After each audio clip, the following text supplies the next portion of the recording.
Back at Canal Park for the second time today. Was out here at dawn this morning for the John G Munson coming in, and boy, it looked like it was going to be an epic sunrise. Really, truly epic, and at the last minute it kind of fizzled out.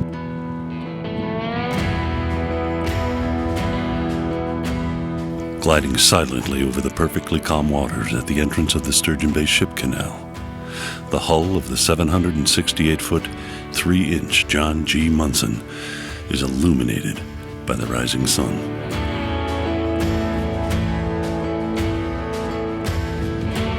She was built in Manitowoc, Wisconsin in 1951 for the Bradley Transportation Line and named for its president. Her original length was 666 feet 3 inches, but during the winter layup in Duluth in 1975, she had 102 feet added to her midsection. Her rear-facing self-unloading boom makes her unique among her class. Similar in size and power to the other lake boats of her era, she maintains the beautiful lines and classic design of the AAA class of war carriers, so loved by Great Lakes boat enthusiasts.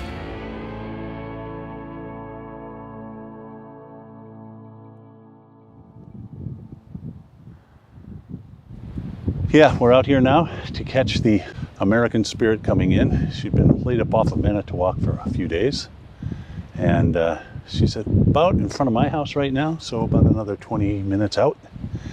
And this is the second of the 2,000 footers that are coming into Sturgeon Bay to lay up. And the wind's picked up too, so nice and calm this morning, but I'm hoping to get the drone up.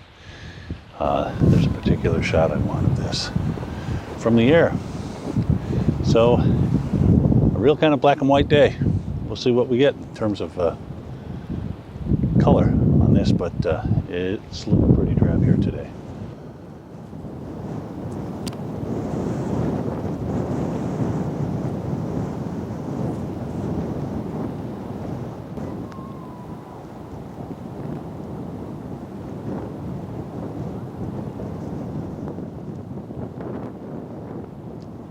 This boat is as long as this entrance to this canal.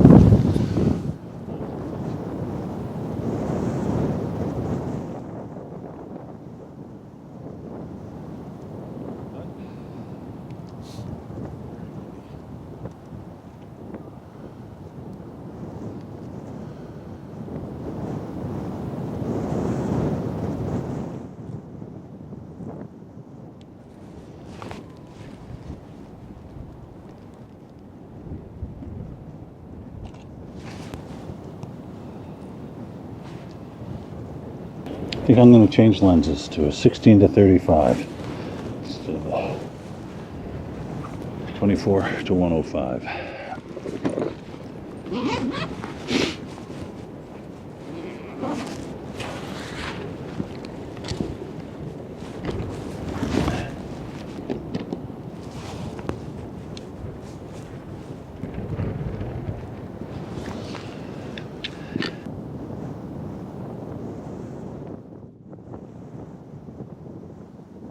Different approach than what the John G Munson did this morning. Of course, it's a much bigger boat. 768 foot was a John G Munson. This is 1,004, I think. Either 1,000 or 1,004. She's waiting. Waiting for what? Tug? Could be. Awful damn cold here. The wind. It's the wind.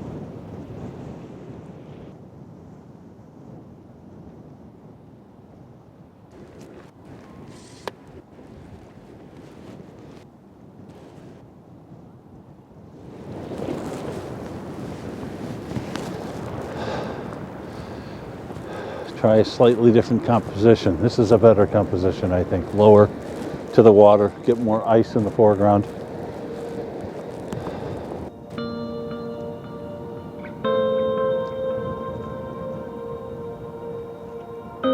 There's no way I can put the drone up.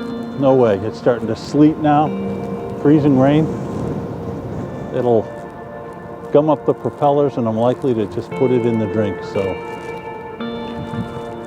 big disappointment. Really wanted to do that today, but with this 1,000-footer, well, maybe I'll go into town. Maybe this will pass. It's not supposed to pass. We'll see. Ah.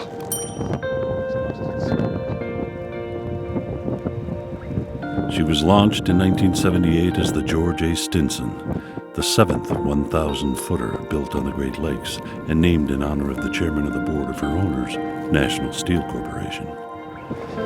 Her bow and stern were constructed at American Shipbuilding Company's Lorraine facility in Ohio, while her mid-body was built in their Toledo yard and married together in 1977.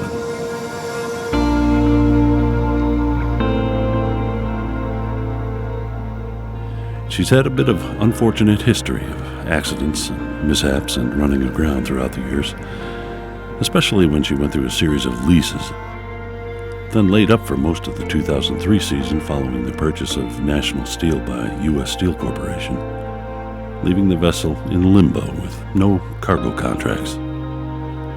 She was later chartered by Great Lakes Transportation Company, and eventually she was purchased by the American Steamship Company.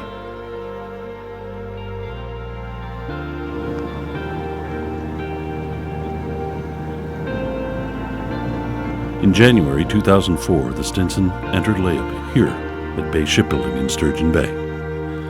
Among the winter maintenance projects was a renaming. George A. Stinson was sandblasted off, and a new name was registered and applied, the American Spirit. At the dedication ceremonies, American Steamship Company President Jerome Welsh said her new name was given in honor of the spirit of the company's workers and the spirit of America. Well, this is brutal out here. Just brutal. So, pack it up and I'm going to walk back through the woods. Because this sleet is just like pins and needles to the face, man. And right when she got to the channel markers. So, beautiful and interesting sky before that, but oh well. Get home, unpack it, charge everything up, load all the data, and back out here again tomorrow or the next day. For the last two, I'm thinking, the Herbert Jackson and the Joseph Block. Check this out. Ooh, brutal. All iced up.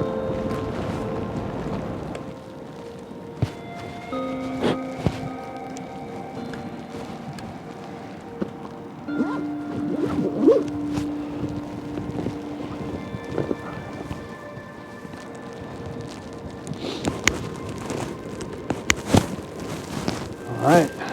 Too bad the weather turned crappy.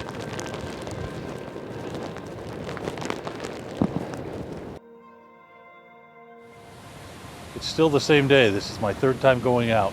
First it was the John G Munson this morning, then it was the American Spirit this afternoon when the winds came up and the snow and the rain and the sleet and the hail and all of that came. And the winds have still kicked up. I'm out in front of my house right now, loading up the car. You can probably hear the lake behind me. It's really roaring.